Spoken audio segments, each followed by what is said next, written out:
Quando você terminar de abrir, você vai repetir uma coisa comigo.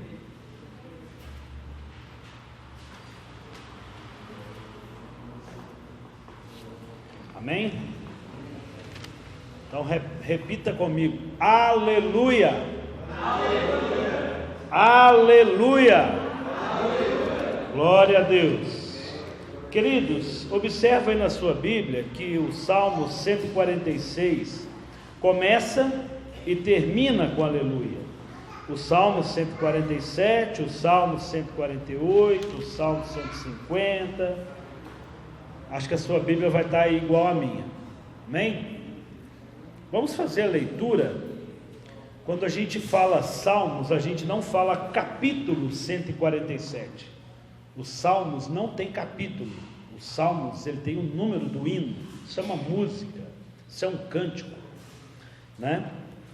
Vamos ler aí 147, verso 1. Aleluia. Bom e amável é cantar louvores ao nosso Deus. Fica-lhe bem o cântico de louvor. O Senhor edifica Jerusalém e congrega os dispersos de Israel. Ele sara os que têm coração quebrantado e trata das feridas deles. Conta o número das estrelas, chamando a todas pelos seus nomes. Grande é o Senhor nosso e muito poderoso. O seu entendimento não se pode medir. O Senhor ampara os humildes, mas faz com que os ímpios caiam por terra. Cantem ao Senhor com ações de graça, ao som da harpa. Cantem louvores ao nosso Deus, que cobre de nuvens os céus. Prepara a chuva para a terra, faz brotar nos montes a erva, e dá alimento aos animais e aos filhos dos corvos, quando clamam. Não faz caso da força do cavalo, nem se compraz dos músculos do guerreiro. O Senhor se agrada dos que o temem e os que esperam na sua misericórdia. Louve ao Senhor, ó Jerusalém, louve o seu Deus, ó Sião, pois ele reforçou as trancas dos seus portões e abençoou os que habitam em seu meio. Estabeleceu a paz em seu território e farta melhor do trigo. Ele envia as suas ordens à terra e a sua palavra corre velozmente. Fez cair a neve como lã e espalha a geada como cinza. Faz cair o seu gelo como se fosse migalhas. Quem pode resistir ao seu frio? Manda sua palavra e o gelo se derrete. Faz soprar o vento e as águas correm. Anunciam a sua palavra a Jacó, as suas leis e os seus preceitos a Israel. Não fez assim com nenhuma outra nação. Todas ignoram os seus preceitos.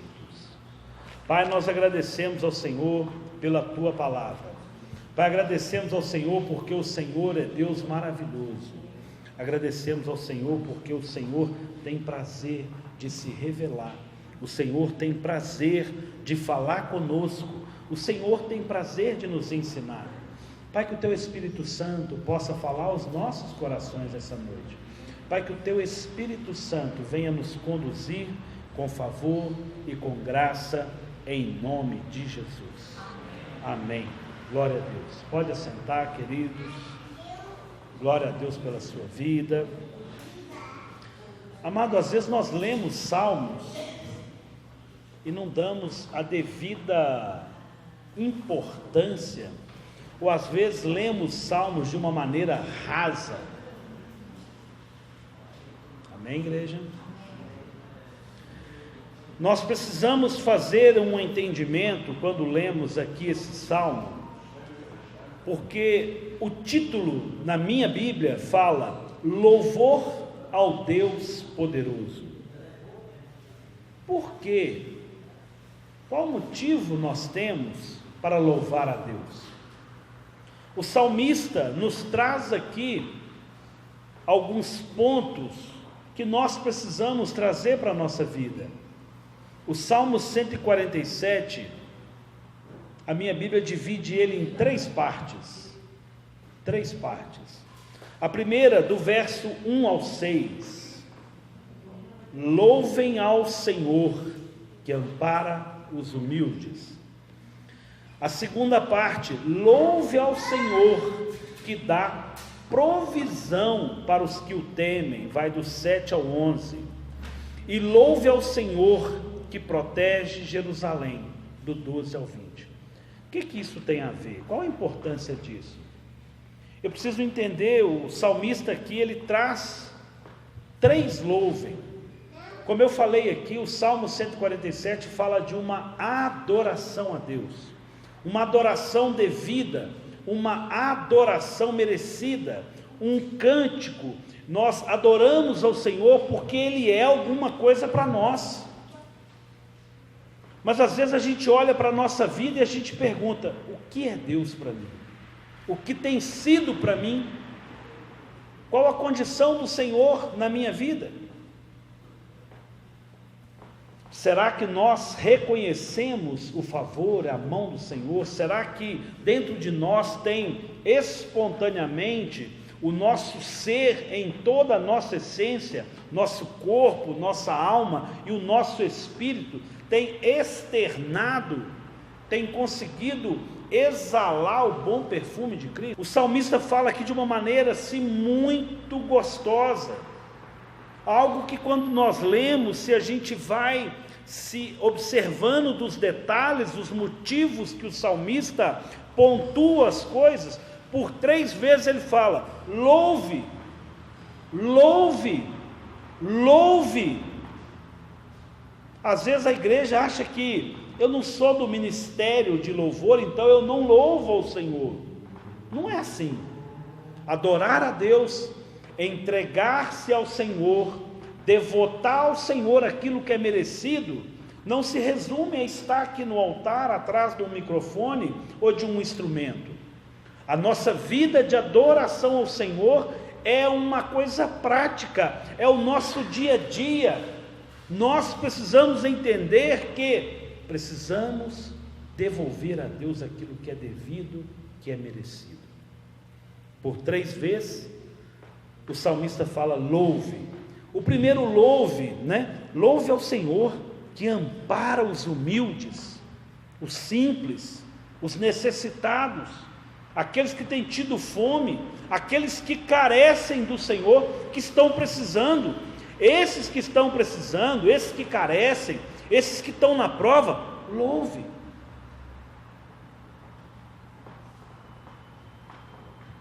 Porque, verso 2, é Ele quem edifica, é o Senhor quem edifica. Eu adoro ao Senhor, eu louvo ao Senhor, porque Ele edifica, é Ele quem põe sabor na nossa vida. Não é fácil adorar a Deus quando tudo está ruim, mas o salmista está falando: louve ao Senhor. O Senhor edifica Jerusalém. Mas as coisas lá em casa estão complicadas. Esposa, filho, conta, está um caos. Mas veja ainda no verso 2: é Ele quem congrega os dispersos, ou Ele é quem une aqueles que estão se separando. É Ele que gera uma unidade para aqueles que estão ali necessitados.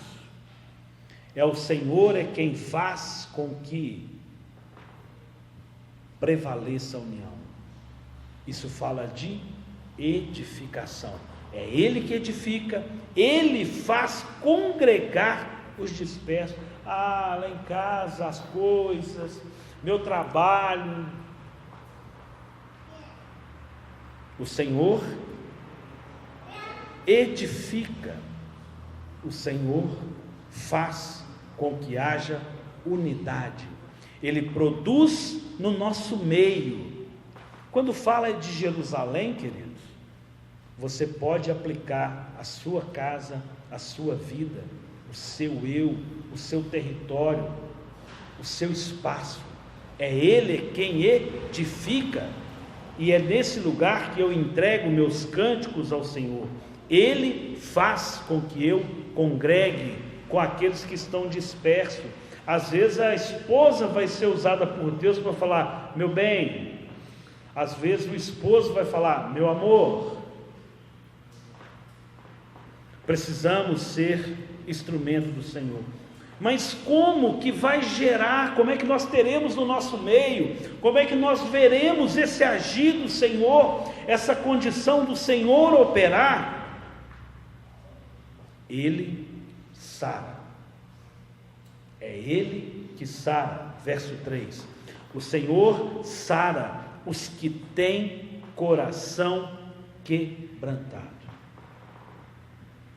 O Senhor sara aqueles que têm coração quebrantado.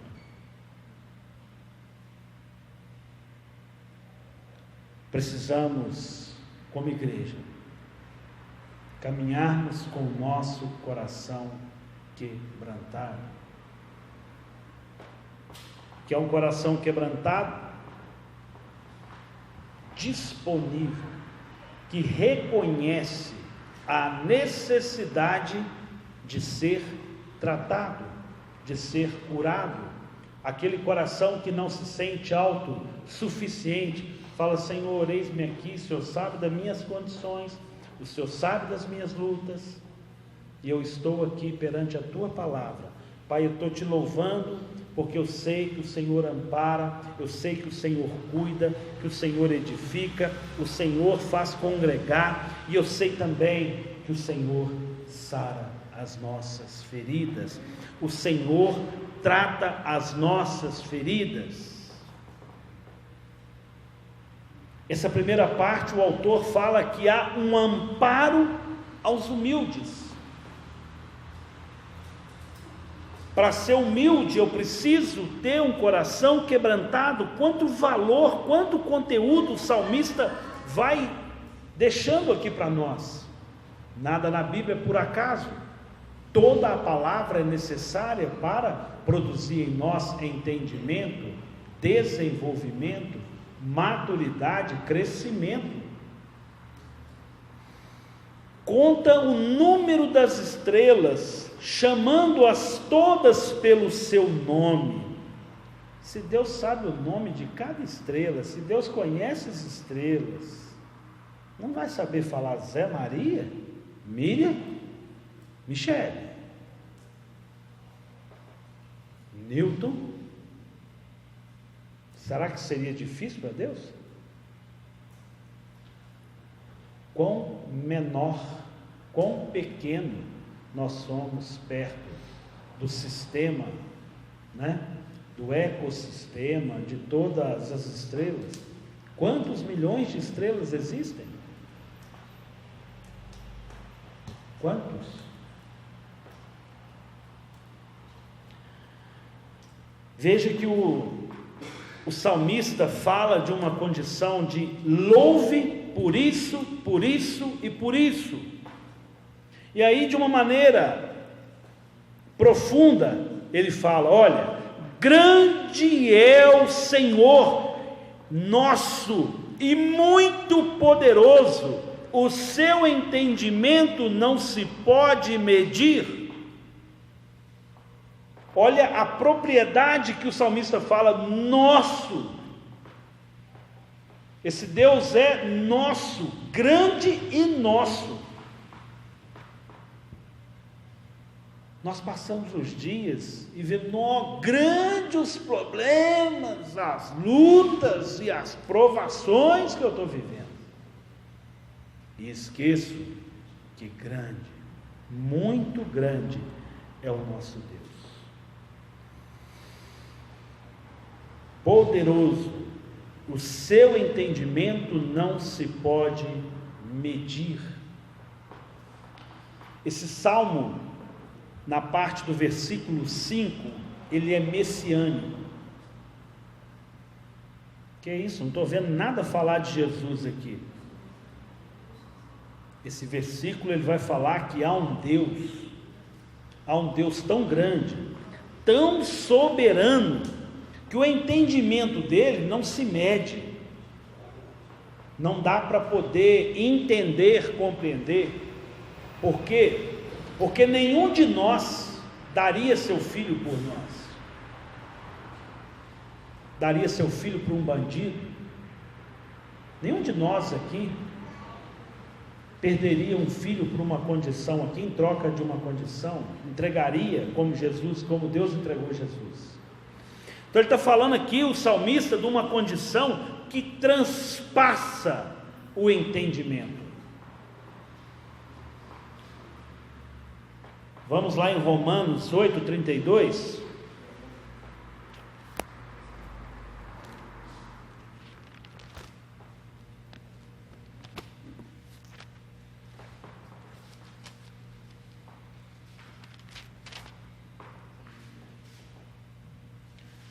Romanos 8:32.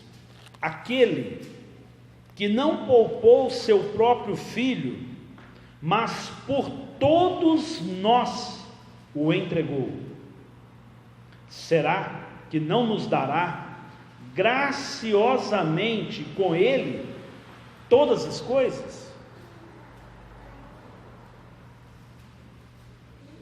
Veja que há um Deus, há um Senhor exaltado, que o salmista nos apresenta, um Deus tão grande, tão fiel, tremendo, maravilhoso, que deu seu filho por nós. Se ele deu o filho, ele não vai dar as outras coisas? Se o que mais vale seria o filho, dá saúde, provisão, alegria, motivos para que você o louve, será que esse Deus é grande ou não é?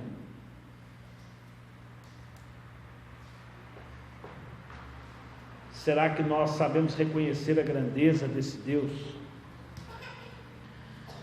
O salmista fecha a primeira parte: nós louvamos ao Senhor porque Ele é grande, porque Ele edifica, porque Ele congrega, porque Ele sara, porque Ele tem um entendimento de uma maneira sobrenatural.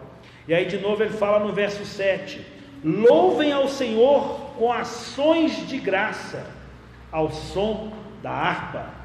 E aqui ele vai expor uma condição que louve ao Senhor porque Ele dá provisão para os que o temem. Versículo 11: o Senhor se agrada dos que o temem e dos que esperam na sua misericórdia. Será que a gente espera? Será que a gente está numa condição, sabedores que estou esperando, Senhor? Senhor, eu confio em Ti, eu espero em Ti. Será que nós temos uma condição de esperar?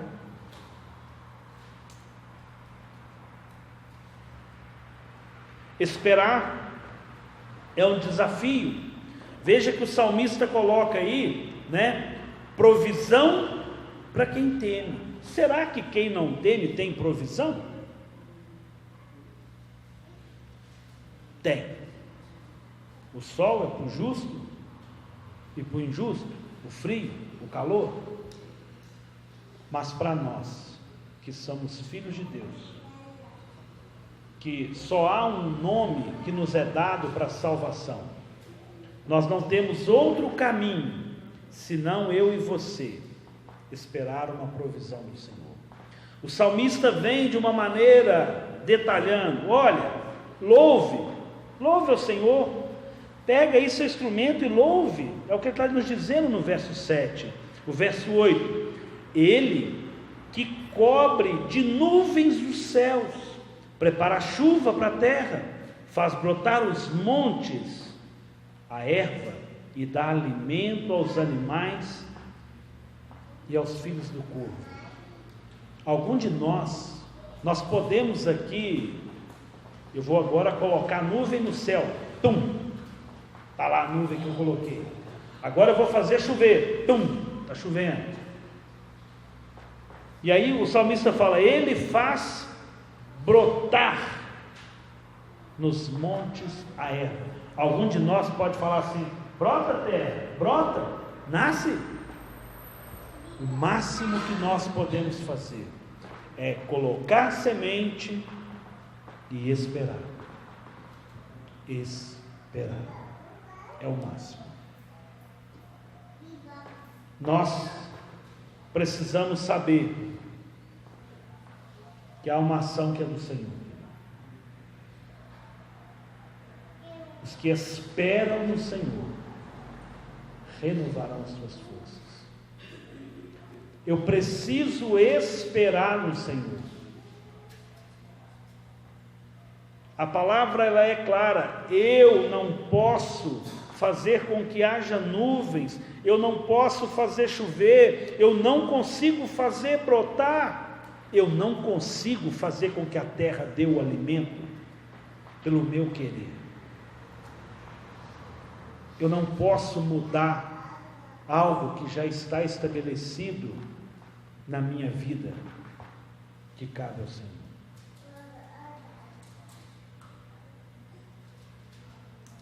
Há provisão, há de existir. O Senhor tem provisão para nós, mas precisamos temer e esperar na sua misericórdia.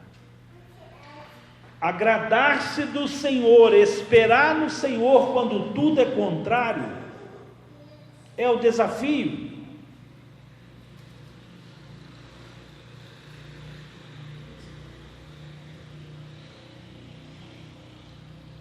Precisamos entender, esperar. Palavra difícil. O título que Deus colocou para mim, para essa mensagem é reconhecendo a mão de Deus. Reconhecendo a mão de Deus.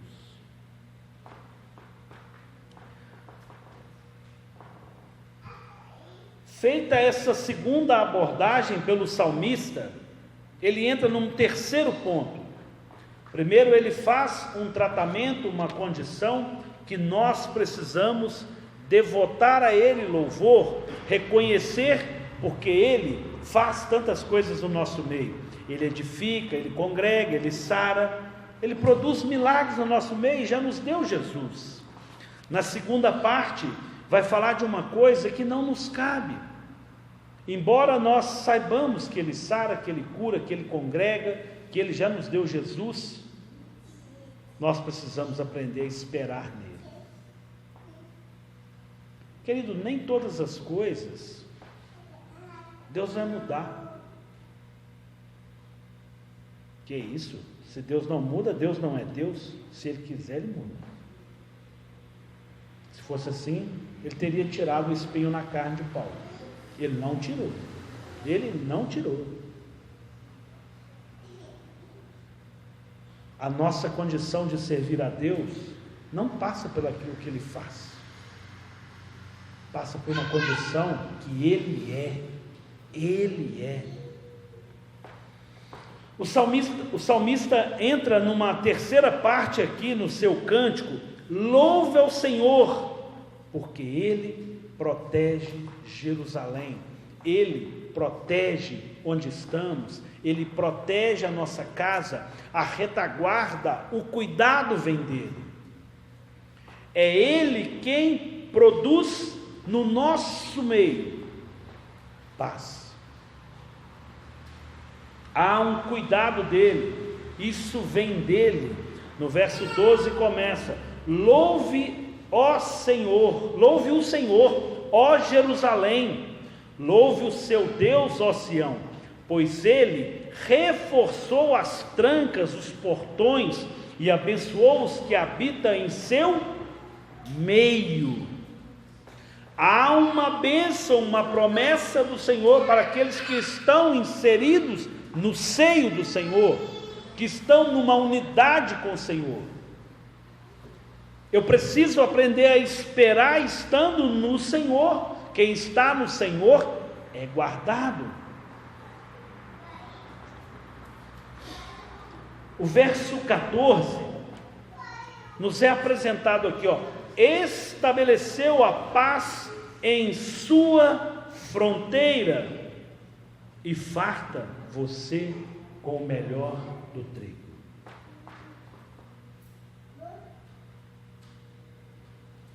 Verso 14, estabeleceram, põe em paz os teus termos. Ali fala termos. Tem alguém que fala fronteira aí? Minha mãe, Miriam, só 2, 3, 4, fronteira. Versículo 14, ali está escrito termos. A tradução fronteira, ela é importante para nosso entendimento essa noite. Fronteira, termo, é a mesma coisa, mas fronteira fica mais claro da gente trazer à nossa mente. Fronteira fala de limite, de divisa. Meu espaço, seu espaço. Eu queria muito que o Vitor e o Lucas prestassem muita atenção nessa mensagem. Fronteira. Fronteira fala de limite, espaço. Quando alguém entra na área do outro, atravessou um limite. Adentrou a liberdade do outro. O Senhor estabeleceu paz em seu território, ou nas suas fronteiras, e farta você com o melhor do trigo. Queridos, eu queria que você entendesse essa condição hoje, aqui essa noite, que o Senhor, Ele opera tantas coisas no nosso meio. Há um limite. Cada um de nós tem um limite. Tem pessoas mais reservadas, que respeitam o limite da outra. Tem pessoas que são mais avacalhadas e invadem a liberdade dos outros. Não respeita a fronteira, ou não respeita a condição do outro. O versículo está falando que Deus trabalha nas nossas fronteiras. Ele traz paz e a gente tem o melhor do trigo. Imagina que fronteira é o espaço onde nós estamos vivendo as partes mais difíceis do nosso relacionamento. É onde você gera toda a sua proteção. Essa fronteira, ela fala de várias coisas. Quando você não quer que alguém toque num assunto e alguém toca, ela está invadindo a sua fronteira. Não quer dizer que ela está fazendo errado. Talvez seja para te ajudar a reconstruir alguns valores. Nós precisamos entender o que é entrar na liberdade, no espaço do outro. Quando você é convidado a entrar na casa de alguém, você está tendo liberdade de acessar algo que nem todas as pessoas vão acessar. Alguém está confiando em você. Alguém está te dando liberdade. Nós precisamos entender, valorizar quando alguém permite que nós entramos na liberdade do outro. Nós precisamos entender que há um Deus que produz paz. nessas fronteiras. Se não tem paz, está faltando Deus nessa fronteira. Quando a gente começa muito em choque com outra pessoa, está faltando Deus nessa fronteira. Nós precisamos fazer uma leitura. Quando nós recebemos uma pessoa no nosso meio, essa pessoa tem que se achegar. Se você não arrumou a sua cama e a pessoa te levou lá no quarto lá, você não vai chegar: nossa, não arrumou a sua casa hoje não, porca. Isso não é atitude. Sabe-se lá por que está naquela condição? Tenta entender qual é a dificuldade que a pessoa está tendo, por que ela não conseguiu fazer algo que ela sabe, que ela gostaria que fosse feito. Ô fulano, seu carro está assim até hoje. Você sabe por que o carro está assim, que não foi tomada uma ação? Você está entendendo que você está entrando no limite do outro? Queridos, eu quero que nós tenhamos muito liberdade, cada dia, como servos do Senhor, de entender o que são fronteiras, o que são limites individuais.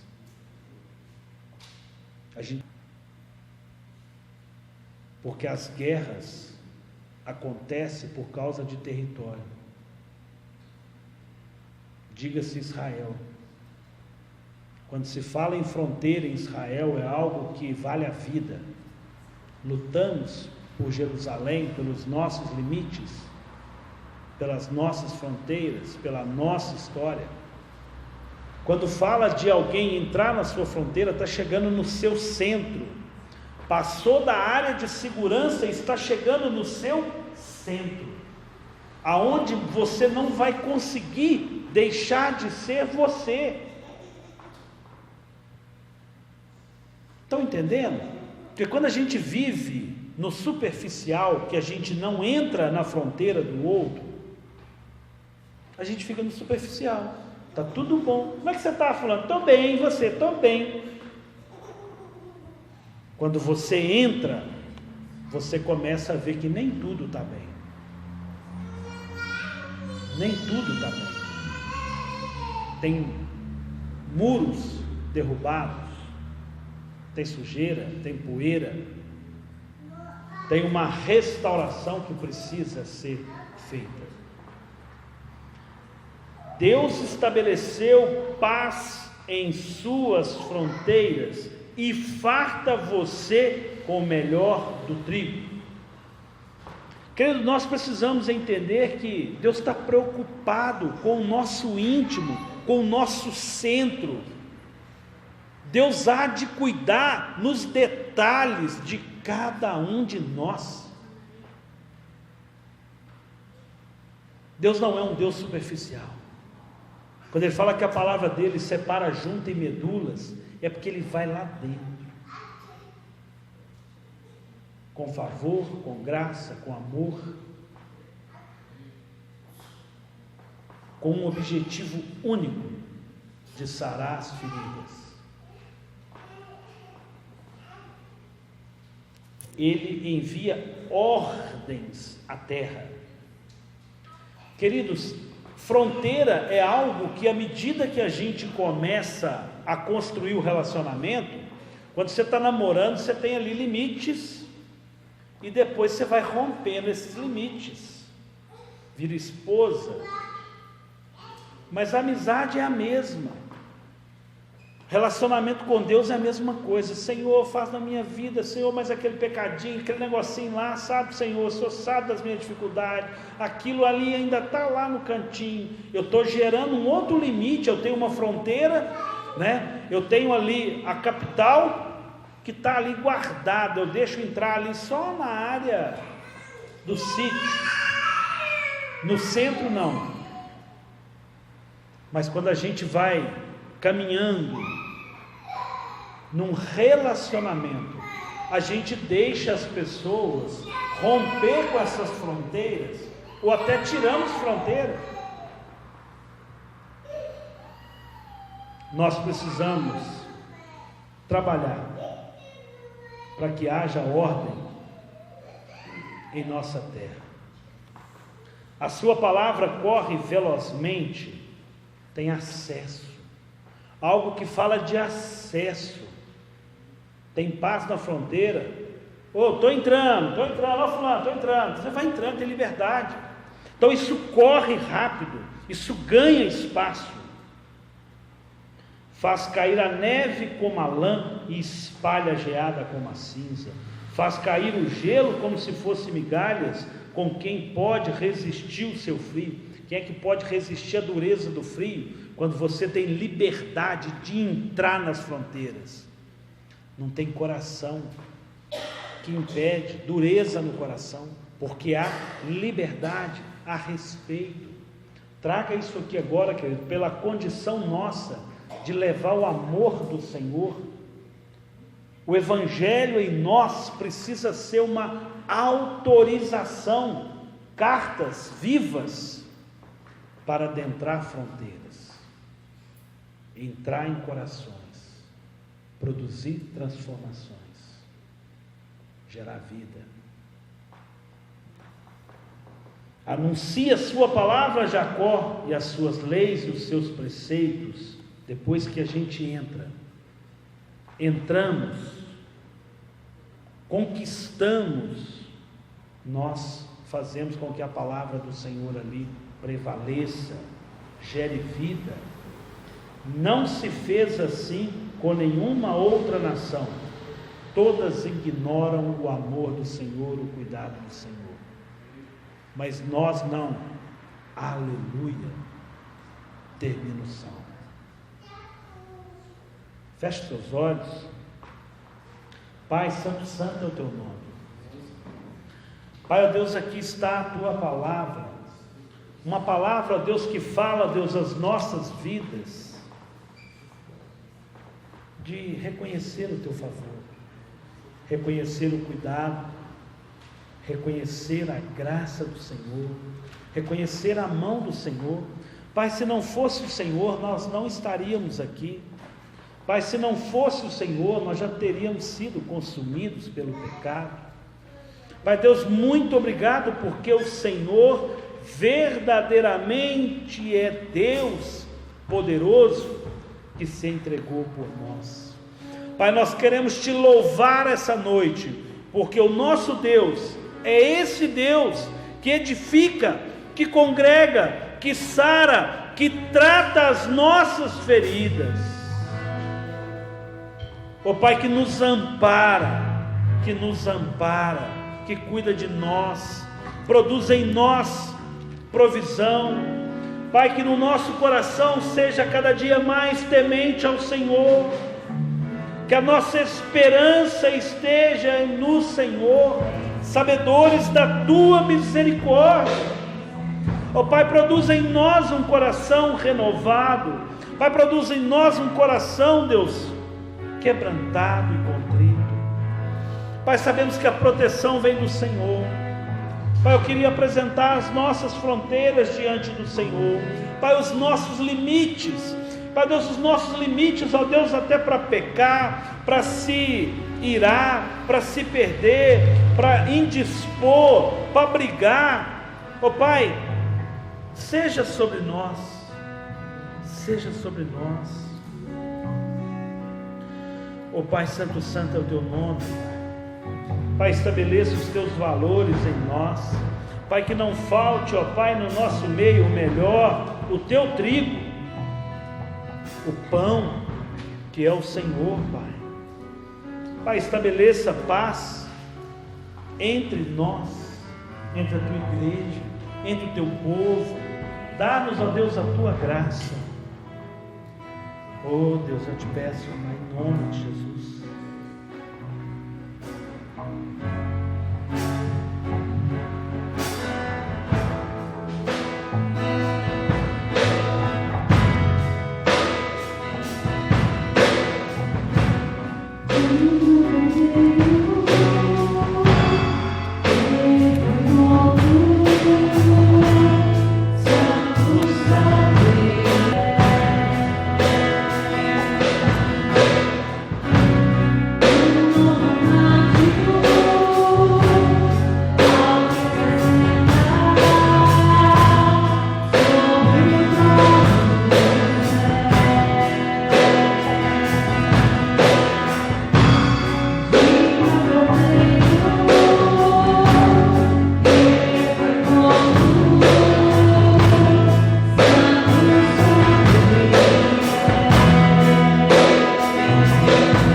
33, 17 e 18 nos diz: o cavalo não garante a vitória, apesar de sua grande força. A ninguém pode livrar. Eis que os olhos do Senhor estão sobre os que o temem, sobre os que esperam na sua misericórdia. Veja que o Salmo 147 fala que há uma força de um cavalo que ela não é considerada. O salmista lá fala isso: olha, embora tenhamos força, o recurso, a direção, o agir é do Senhor. E aqui o salmista, outro provavelmente, fala de uma condição, que não nos garante vitória. A nossa força, a nossa capacidade não garante vitória, mas os olhos do Senhor, o Senhor tem nos visto, o Senhor tem nos assistido, esperando ver em nós temor, ver em nós uma esperança em misericórdia, sabendo, reconhecendo que o nosso Deus é misericordioso. Amém? Você pode aplaudir ao Senhor, querido?